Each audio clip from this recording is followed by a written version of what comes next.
Sheila Zielinski Show, the only show to give you the truth behind the headlines, prophecy, and the deeper things of God. Now, here is your host, Sheila Zielinski.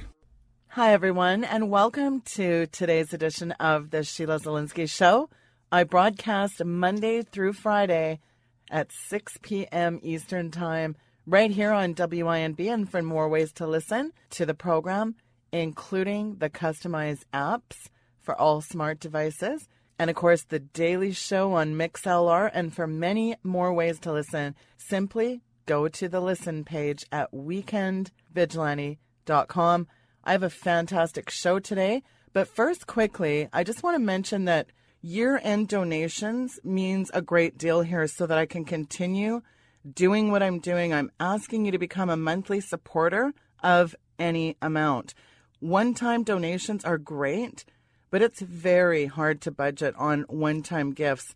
And it turns out, according to my analytics, less than 1% of my listeners are monthly supporters. And there's something wrong with that, guys. I'm doing my part, and you need to do yours. I put my heart and soul into this, and it is a calling. And I've said this before. You don't just quit your calling. Trust me, I've tried. I've tried to throw in the towel so many times I could start a laundry business. But it's far worse to not do your calling than to just grapple with it daily. And some of you will get that. So again, this broadcast and ministry is listener supported.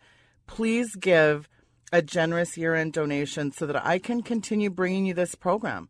And if you're eating the meat of the ministry, remember that the workman is worthy of his wages. It is not fair that people tune in all the time and they don't sow into this ministry. That's unfair. Come on, by anybody's standards. So again, I'm doing my part. I'm depending on you to do yours. One lady recently said to me, you just got to trust God to provide.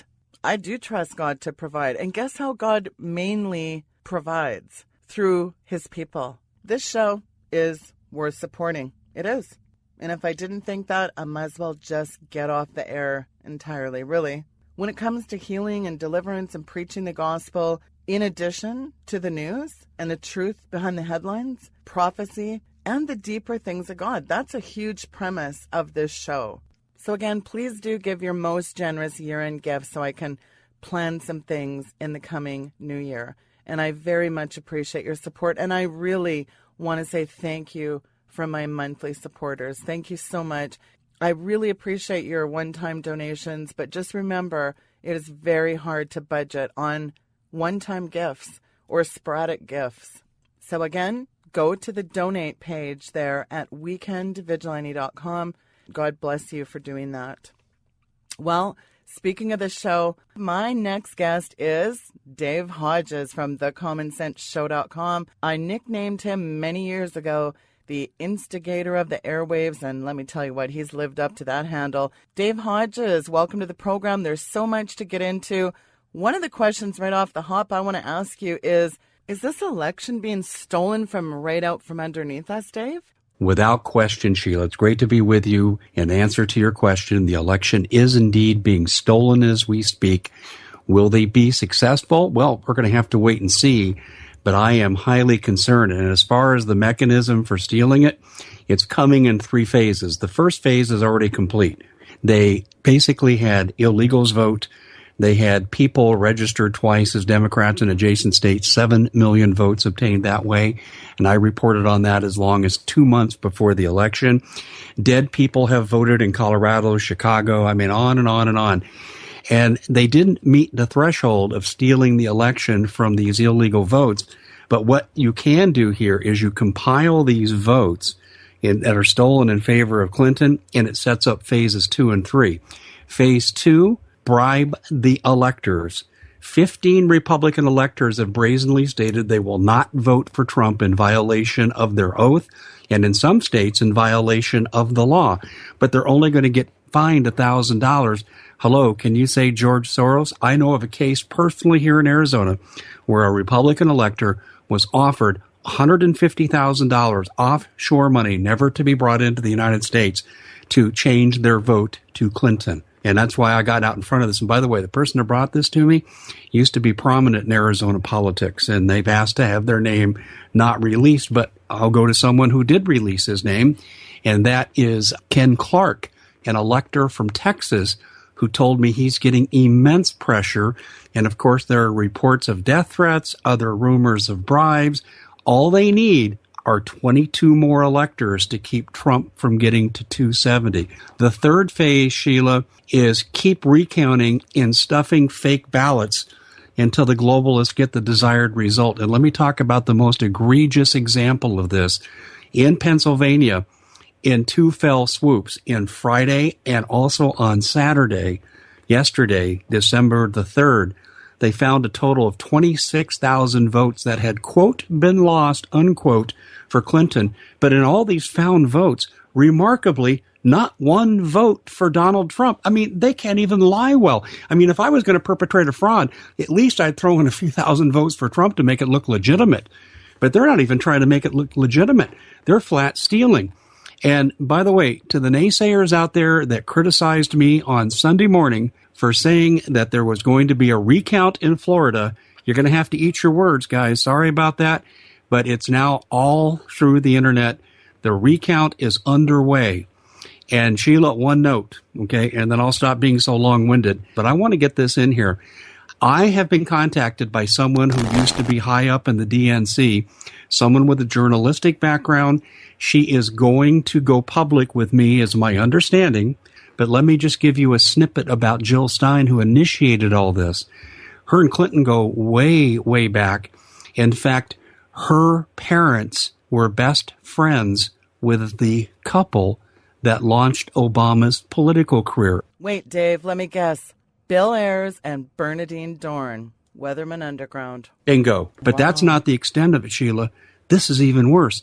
I've been able to verify through this source that this woman, Jill Stein, met with the Russians before the election. She traveled to Russia. This is incredible. And here we got the mainstream media calling yours truly a Russian agent in the Washington Post. And the New York Times has said that Comey and Putin conspired to steal the election, when in fact we got the person who instigated this fraudulent recount visiting the Russians, and her parents are well-known communist subversives. Think about that. I mean, you've got the Green Party completely complicit in this whole deception, the connection to the Weatherman Underground. You've got this fact that the globalists came up with, okay, so how many 22-some thousand votes just a few days ago, and then they stole another almost 5,000 votes just this weekend. So if the count is, December 12th, I mean, at this rate of flipping votes, they don't need much to steal the election. And then you've got the crickets chirping in the mainstream about Jill Stein or really any of this. And let's not forget that RT did a complete hit piece on you several years ago. This sounds very suspicious, doesn't it? Oh, yeah. I mean, to call me a friend of the Russians is like calling Hitler a friend of the American mainstream middle-class people, because I had it out with the Voice of Russia, RT, and all the other domestic Russian websites when I went on their show, and I documented, and I kept referring back to pictures and videos on my website, the presence of Russian troops on American soil and the intent for FEMA to use foreign soldiers in FEMA camps by regulation. And I even had the Russian Foreign Ministry documentation with their bilateral agreement with FEMA. And they had a weak sister interviewing me. I think they thought I was going to be a pushover, and I did an Alex Jones on her. And I wouldn't let her get a word in edgewise. I destroyed her.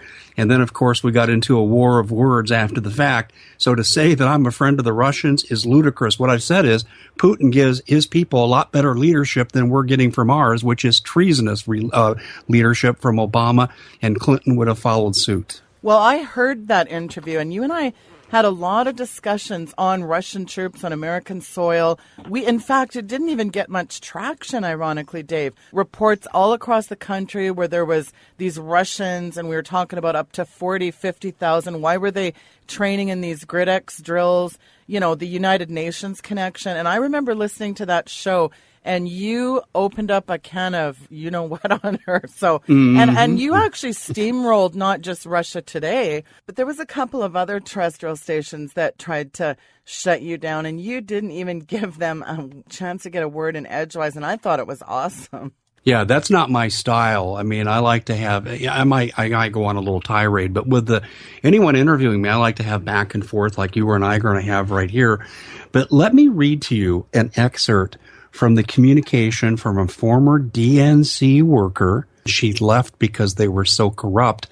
But she went on to say, and listen to this, I worked with Breitbart and WND on the server cover-up. This person is an established journalist. I've been looking at Jill Stein's past, and she doesn't have one. She hides her family names. She is married to Robert Rohrer, coincidentally approximate age of defector Glenn Roy Rohrer. Stein gave a shout-out to her Venceremos Camados on Twitter, leading me to believe she was SDS and a friend of Bill Ayers. Embassy records in Paris indicate Stein was in Paris when she was 17, which she never talks about. Her parents were members of the Radical Synagogue in Chicago with ties to the Soviet Union. Chief Rabbi went to Moscow in 1958 to assess the Khrushchev situation for the State Department. This is what drew the ire of McCarthy, who was on target in the early days. Very strange that she asserts Russian hacking. You should ask your listeners if anybody knows her family. Her husband is a real piece of work, wanted to remove a Christmas display from a town. Now, that's just an excerpt. I'm going to hold back from some of it right now because it would identify who she is, because what she told me is also in print. So I'm going to hold off a little bit on this in terms of divulging all of it because I want to get her permission to release her name, which she's not yet given. But she told me she wanted to be interviewed, so we're going to wait on that. But Sheila, it's all there. I mean, we're talking the fix is in, and they're stealing the election in 3 ways, as I outlined. And I think they're going to get it done. Well, guess who else's little Miss Jill Stein has been linked to? And I researched her a couple weeks ago and found out she was very much involved with James Hansen, NASA GIS. Of course, she was implementing Agenda 21 across the states. She did that whole moratorium on shutting the coal-powered energy production down.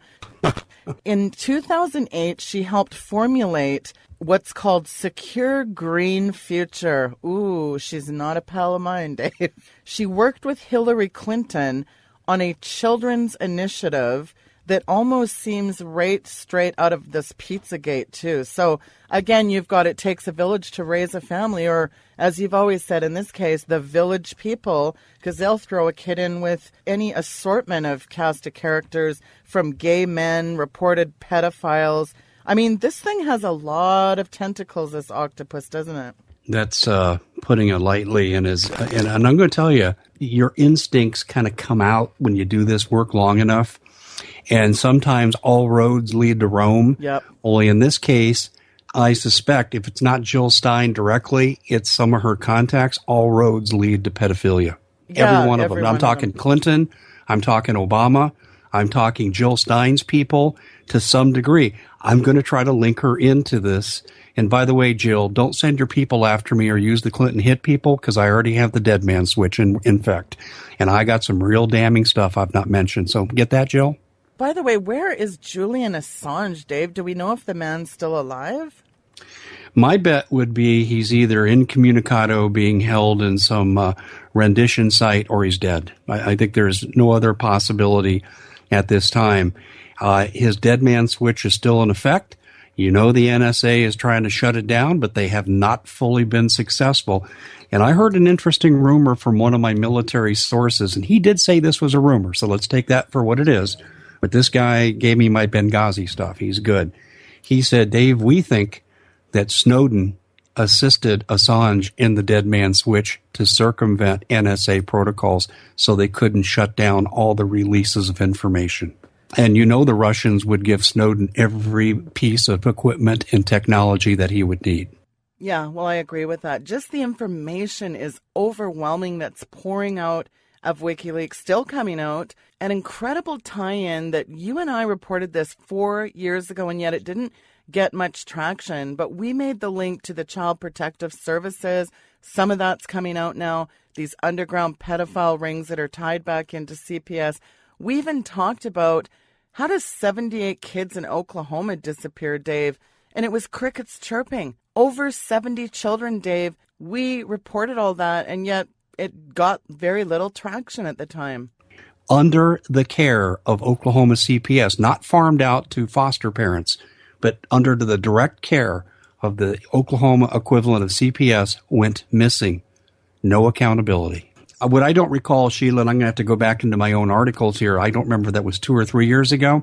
But with all these missing kids showing up now for CPS, and we've covered this before, as you said, I suspect this Oklahoma thing, as I intimated at the time, is tied into this. But we're going to dig a little bit deeper. And I've actually got inquiries out to Congressman Bridenstine.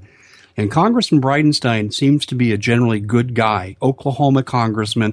And during the height of the Central American immigration invasion, he tried to go to Fort Sill to see if some of the rumors were true regarding fifth column terrorists being admitted, along with some of the other people just trying to get here to the United States. And DHS told him, come back and make an appointment. Yeah, typical. And let's not forget the Penn State case, Dave. You know, as if that wasn't bad enough. Jerry Sandusky, the Second Miles Foundation, yikes. Yeah. Bingo, Sheila. You're right on it, and you're 100% correct. In fact, when I have mentioned these recent pedophile cases, I wanted to go back and link to the similarities of Penn State. It's just, there are so many things coming at us right now, Sheila. I mean, I'm getting 3 hours sleep nightly. I've gotten run down, got a cold, and I just can't cover it all. And I know I'm not the only person in the independent media saying these things, but I am going to hit that. In fact, you know, you brought up Sandusky. Let me bring up an interesting point. I want to share with your audience the reach of the pedophile network. They murdered Nancy Schaefer. Yeah. Now, who was Nancy Schaefer?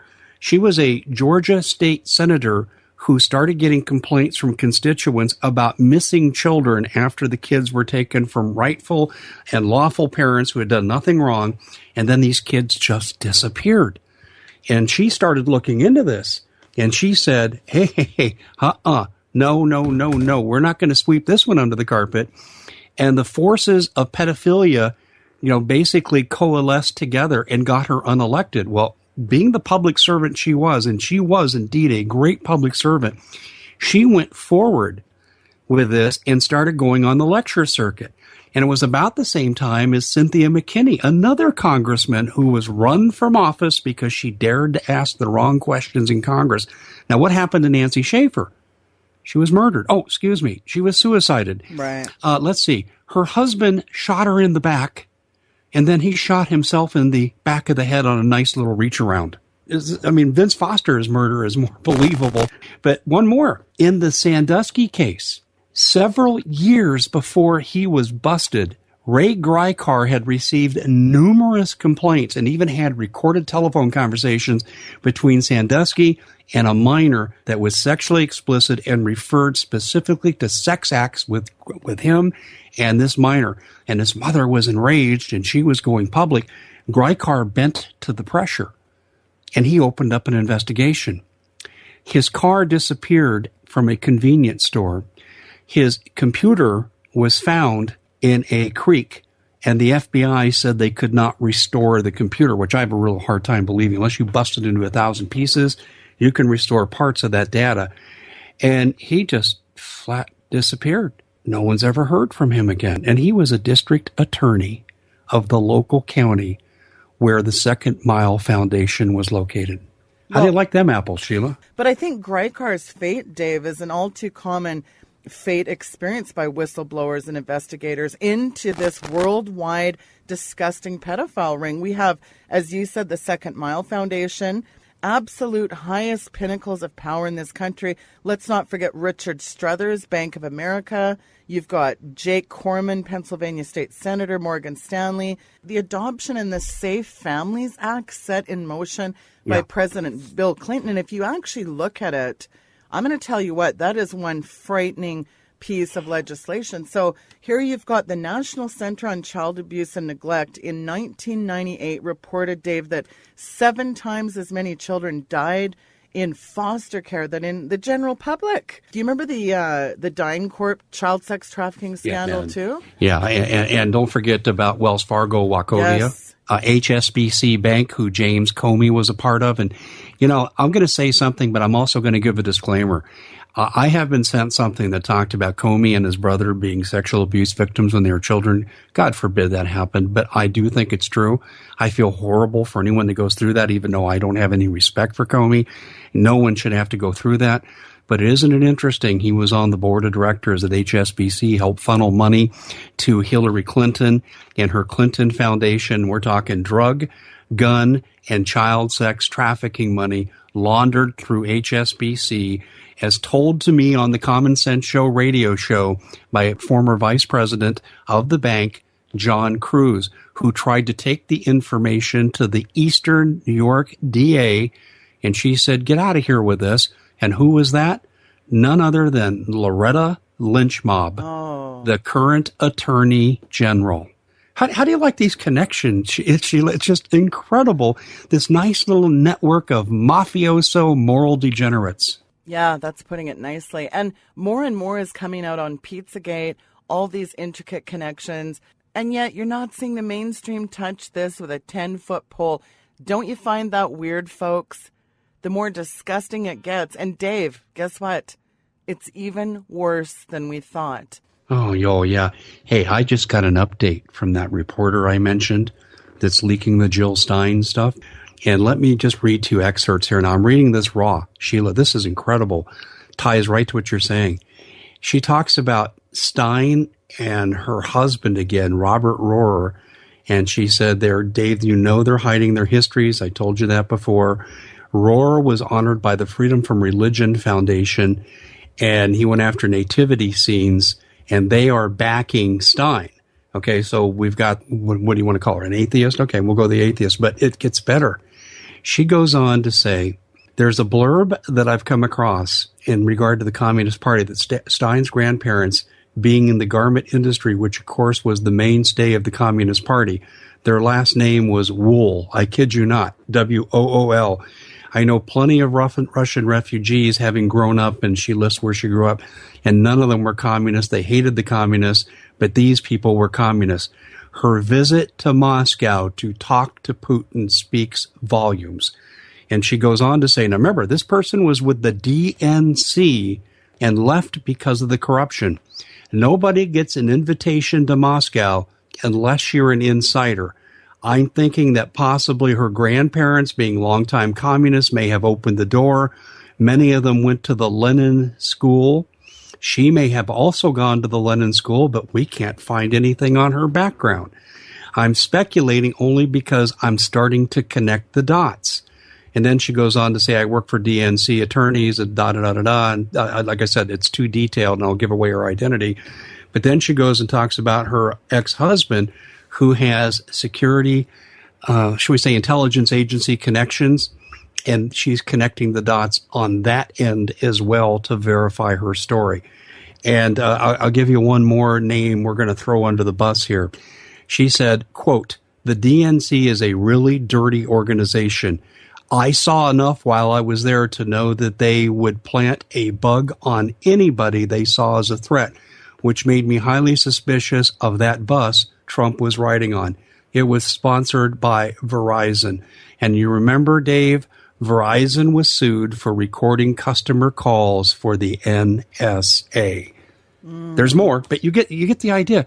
This is so criminally corrupt. Sheila, let's talk about what we can do when they steal the election, if they're able to pull it off. What can we do? That's the question. There were 62 million people that voted for Donald Trump. 62 million people, I think, are on the verge of being disenfranchised with their citizen rights, with their most precious gift given to us by the Constitution, namely our right to vote. So therefore, we have an illegitimate government that would permit this fraud and carry this fraud out to its conclusion. We, according to the Founding Fathers, have no duty to legitimize an illegitimate government. So I think, number one, we go to our employers and maximize our deductions and stop paying taxes as much as possible. And if enough of us do it, what are they going to do? Build a fence around the country and call it prison? Yeah. The second thing that I think that we need to do is to, and I've called for this and people have laughed at me, Sheila, for saying this, but I think they're going to stop laughing when the election is stolen. Go and look at the globalist media, start with them. Go with the globalist corporations, the Walmarts, the Kmarts, all the other slave marts that are out there that engage in free trade and destroy America's economy, bankrupt Americans through job loss. Stop shopping with them. Trade and barter. Go to Joe's Plumbing Store. Eat at your local restaurant owned by Aunt Hannah. I don't care, but stay out of the corporate media. They can't make you spend your money. And we have the power to collapse their system while we engage in a dual economy. And there's a whole lot more else we can do because this will eventually get down to civil disobedience because you know damn good and well, Sheila, they're going to go after the guns. That's going to be the first thing they do after they perpetrate a false flag event. And we just need to say no and hell no. And the longer we drag this out, and I want people to hear the logic of this, right now, today, if you put a military person on your block and say, go house to house and take their guns and shoot the resistors, you're going to get a fair number of this military and the American military. They're going to do this. But the longer we drag this out, the more roadblocks we throw in their way, we give our soldiers time to reconsider their position. And see, the other side already knows this, Sheila, because in Texas, they've been practicing for rogue American defectors to defend the people in a drill called UX 16, Unconventional Warfare 16, Jade Helm 16, if you will, where they are practicing, according to the biz op-eds, American guerrilla chieftains, formerly of the U.S. military, and they're practicing enhanced interrogation techniques, and basically it's Nazi-style occupation. You kill one of them, they're going to kill 100 people in the village, which is what the Germans did against the French resistance. And I can tell you, I've printed this, Sheila. I have officers on the inside, 2 of them, who have witnessed the training of the drills carried out by foreign operatives, and they weren't there to learn anything. The guy, one of the colonels told me, he said, Dave, I was there because they were measuring my reaction. I know damn good and well how to do these interrogation techniques. They were executing mock executions, of course, family members until they got someone to talk. They'd line up 10 people and start shooting them in the back of the head one time until somebody would talk. Now, that's not earth-shattering enhanced interrogation. They were looking at the responses of the American military officers and attendants to gauge their response. So I'll go back to my point. We need to throw as many roadblocks in the globalist way as we can. I'm hopeful that the American military will reconsider following orders at all costs and move to defend the people. And they're going to have to fight the foreign troops and American troops who stay loyal to the administration. And one final thought on this, Sheila. Obama is not leaving D.C. And why isn't he leaving D.C.? Because I think he's already been slated to take over, at least temporarily, before he hands off the reins of power to Clinton. Well, and let's not forget what he said in New York Magazine just a week ago. He suggested several times over this past few weeks that he'll join those criticizing Trump. He said, it's not far off until I'm a private citizen, but I'm going to organize for action, and you're going to see me early next year, and we're going to be in a position where we can start cooking up all kinds of great stuff to do.